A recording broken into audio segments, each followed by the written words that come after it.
Minha família não era da espiritualidade, tá? Minha mãe, meu pai, eu sou adotado, e minha mãe e meu pai que me adotaram, eles eram católicos, né? E eu, quando eu tinha meus 4, 5 anos de idade, eu comecei a ter muito problema, né? Eu paralisava da cintura para baixo, eu bebia um copo d'água, minha mãe me dava qualquer coisa líquida que seja, eu engasgava, e eu acabava ficando roxo, e quando chegava na porta do hospital, nada acontecia, eu melhorava e acabou. Era isso. E aí a minha mãe já estava desesperada, me trouxe até para São Paulo, eu fiz vários exames e tudo mais. Só que no final de tudo não era nada. E o Era médico, espiritual. ninguém sabia o que fazer. Minha mãe já estava ao ponto de me internar e tudo mais. E aí o que aconteceu?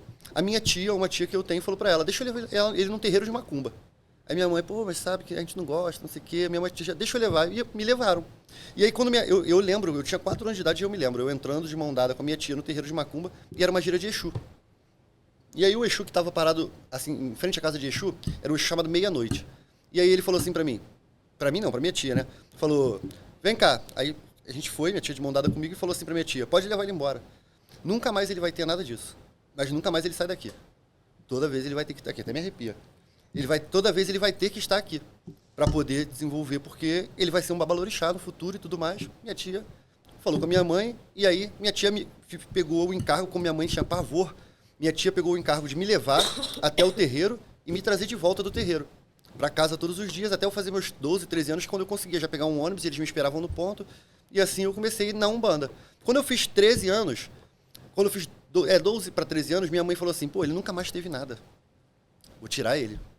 E me tirou. Eu não ia mais pro terreiro e tudo mais, acabei saindo, minha tia tinha se afastado também, não estava mais me levando e tudo mais, então eu acabei me afastando, e piorei de novo. Quando eu piorei de novo, me levaram lá no terreiro da casa, falou, olha, aqui não dá mais para ele. Vai ter que procurar uma casa de candomblé para que ele se inicie, para que ele faça as coisas dele e ele vai entrar num novo ciclo da vida dele. E aí fui para uma casa de candomblé, lá no Grajaú, no Rio de Janeiro, e me iniciei lá com 14 anos e aí vim seguindo a vida. Caramba. Dentro do candomblé de Angola, me iniciei para Bamburucema, uma criança, pequenininho. E como era vivenciar isso tão pequeno? Assim, eu, graças a Deus, eu tive muito apoio da minha família, por mais que, assim, minha mãe nunca foi em uma obrigação minha, nada. Mas eu sempre tive muito apoio. Ela, por trás, ela conseguia me apoiar. E minha mãe sofreu muito. Quando ela me tirou com meus 12 anos, eu fiquei, vamos supor, dos 12 aos 14, acordando de madrugada. Minha mãe tinha que sair na rua comigo, que eu falava pra ela, você não tá escutando o barulho do tambor tocando, as pessoas cantando. Minha mãe saía comigo de mão dada de madrugada, 3 horas da manhã na rua para procurar e não tinha nada. Então minha mãe sofreu muito. Então assim, ela tentava da melhor forma me dar uma base familiar para que eu pudesse caminhar dentro da espiritualidade. Então assim, ela me apoiava. Eu tinha 14 anos, ela tinha que me dar dinheiro para as obrigações, não são coisas baratas. O candomblé é uma religião cara, não é uma religião barata. Então ela acabava me apoiando bastante. E com quantos anos você começou a trabalhar dentro do terreiro? Então, quando eu fui para a casa de candomblé, que eu me iniciei, logo com meus 16 anos, eu sempre incorporei Maria Padilha das Almas, que é a minha pombogira. Só que nesse terreiro que eu era de Umbanda, homem não podia incorporar entidade feminina. Que isso é um tabu, né? É um tabu. Mas minha mãe de santo, quando eu tinha 11 anos de idade, ela devia ter 80, 70. Então, assim, ela já era uma senhora e ela trouxe isso com ela dentro lá da doutrina dela, dos dogmas que ela trazia na Umbanda e não podia. Então eu apanhava da minha mãe de santo, porque eu não podia, e eu tinha que dar Exu homem, preto velho, e preto velho eu já tinha. Mas assim, minhas entidades tinham que ser masculinas.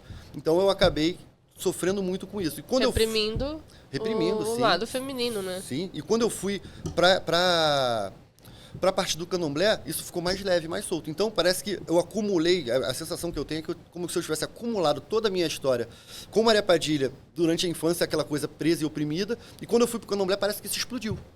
Então, assim, Maria Padilha pegava a minha cabeça, às vezes numa quarta-feira, meu pai de santo marcou consulta com ela, porque eu era muito, eu não tive desenvolvimento igual as pessoas têm, de você se balançar, se tremer para receber. Maria Padilha pegava a minha cabeça e acabou.